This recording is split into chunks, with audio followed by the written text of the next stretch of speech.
नमामि विघ्नेश्वरपादपङ्कजं। गुरुर्ब्रह्मा गुरुर्विष्णु गुरुर्देवो महेश्वर, गुरुर्साक्षात् परं ब्रह्म तस्मै श्री गुरुवे नमः। ध्यानमूलं गुरुमूर्ति, पूजामूलं गुरुपदं, मन्त्रमूलं गुरुवाक्यं, मोक्षमूलं गुरुकृपा।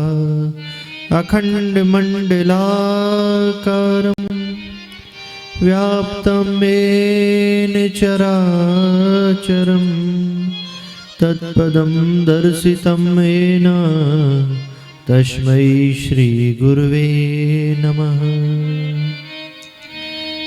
कर्पूरगौरं करुणावतारं, संसारसारं भुजगेन्द्रहारं, सदा वसन्तं हृदयारविन्दे, भवं भवानी सहितं नमामि। वंशी विभूषितकरा नवनीरदाभा,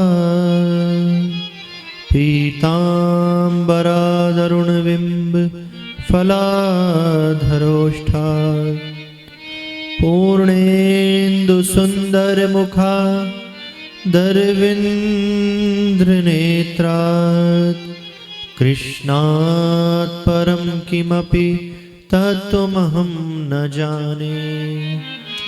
सच्चिदानन्दरूपाय विश्वोत्पत्त्यादिहेतवे, तापत्रये विनाशाय श्रीकृष्णाय वयं नमः। कृष्णाय वासुदेवाय हरये परमात्मने, प्रणतक्लेशनाशाय गोविन्दाय नमो नमः।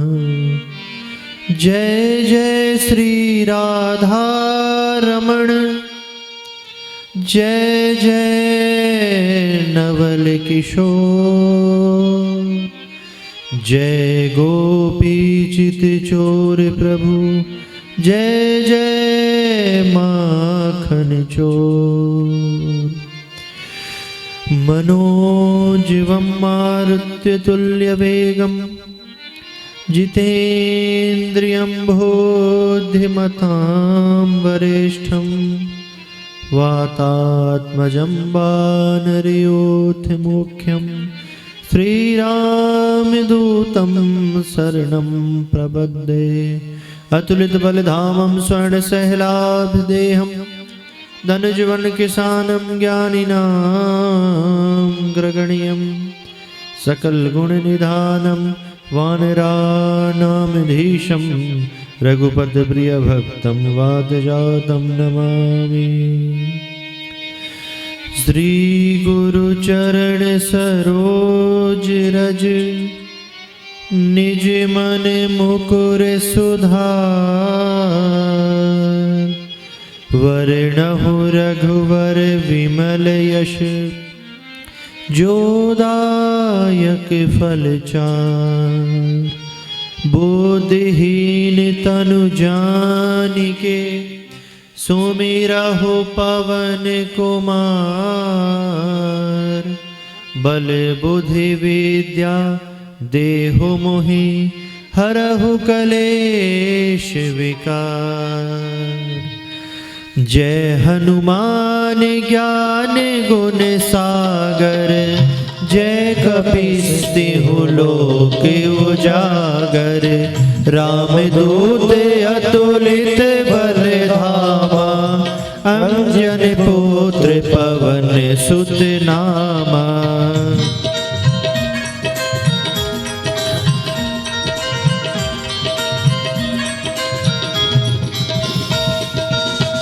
महावीर विक्रम बजरंगी, कुमति निवार सुमति के संगी।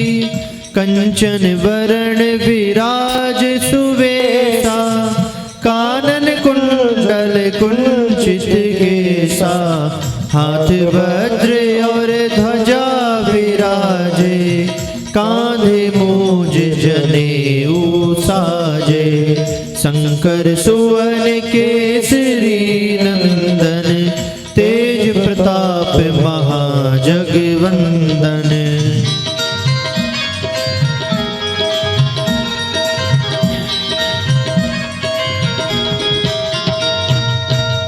विद्यावान गुणी अति चातुर, राम काज करबे को आतुर। प्रभु चरित सुनिबे को रसिया, राम लखन सीता मन बसिया। सूक्ष्म रूप धर सियहि दिखावा, विकट रूप धर लंक जरावा। भीम रूप धर असुर संहारे, रामचंद्र जी के काज संवारे।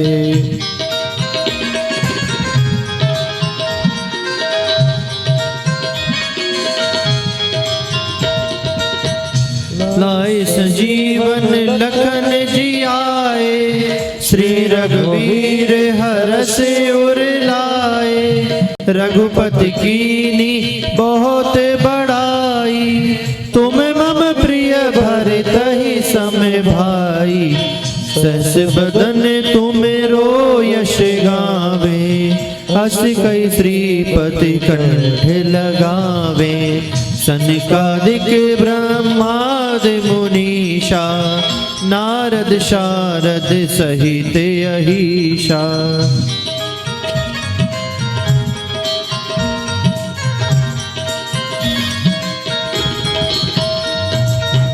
जम कुबेर दिगपाल जहाते, कभी गोविंद कह सके कहाते। तुम उपकार सुग्रीव कीन्हा, राम मिलाए राजपति दीना। तुमरो मंत्र विभीषण माना, लंकेश्वर भय सब जग जाना। जुग सहस्र जो जन पर भानु, लीलहु ताहि मधुर फल जानु।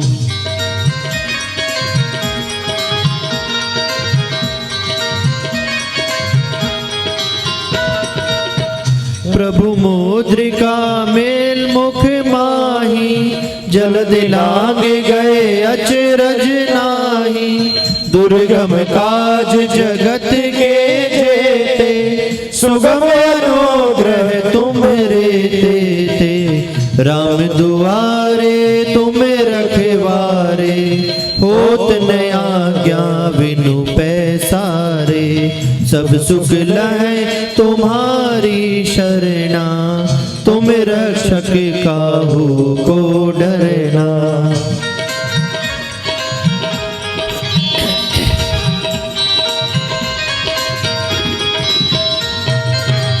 आपन तेज समारोह आपे, तीनों लोक हाँकते कांपे। भूत पिशाच निकट नहीं आवे, महावीर जब नाम सुनावे। नासे रोग हरे सब पीरा, जपत निरंतर हनुमत वीरा। संकट से हनुमान छुड़ावे, मन क्रम बचन ध्यान जो लावे।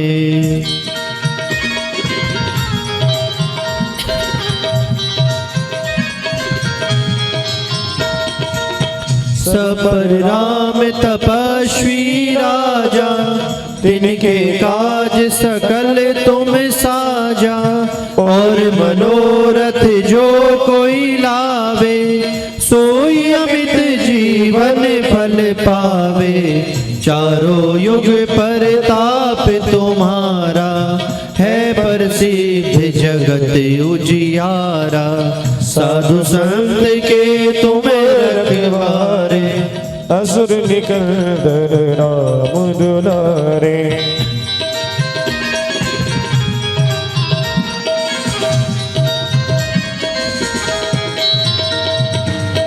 अष्ट सिद्ध नव निधि के दाता, असवर दीन जानकी माता। राम रसायन तुम्हारे पासा, सदा हो रघुपति के दासा। तुमरे भजन राम जी को पावे, जन्म जन्म के दुख बिसरावे। अंतकाल रघुवर पुर जाई, जहाँ जन्म हरि भक्ति कहाई।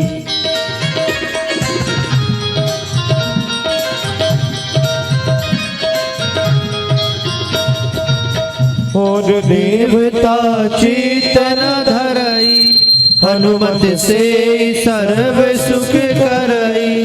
संकट कटे मिटे सब पीरा, जो सुमिरे हनुमत बलबीरा।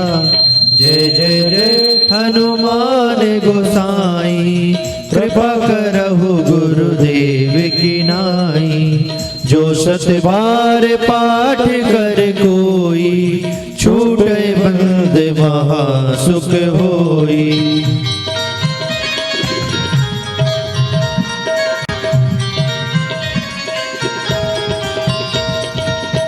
जो यह पढ़े हनुमान चालीसा, होय सिद्ध साखी गौरीसा। तुलसीदास सदा हरि चेरा, की जय नाथ हृदय महाडेरा। की जय नाथ हृदय महाडेरा। पवन तनय संकट हरण, मंगल मूर्ति राम लखन सीता सहित। हृदय बसहु सुरभूप, महावीर विनमो हनुमाना। राम जासु जस आप बखाना, पवन तनय बल पवन समाना। बुद्धि विवेक विज्ञान निधाना, कवन सुकाज कठिन जग माही। जो नहीं होए तात तुम पाही, प्रणवहु पवन कुमार। खलवन पावक ज्ञान घन, जासु हृदय आगार।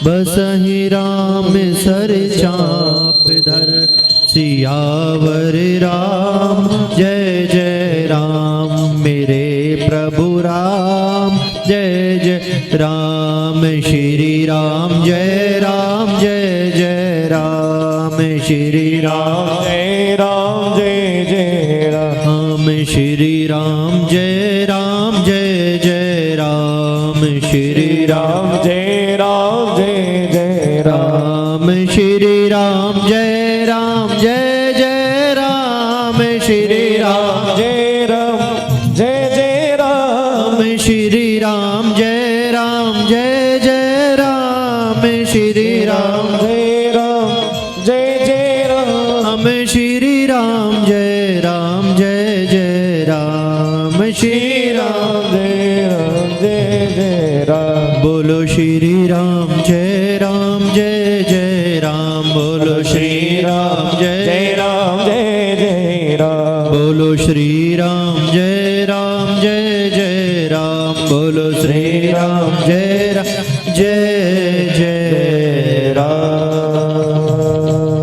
श्री संकट मोचन हनुमान जी महाराज की जय।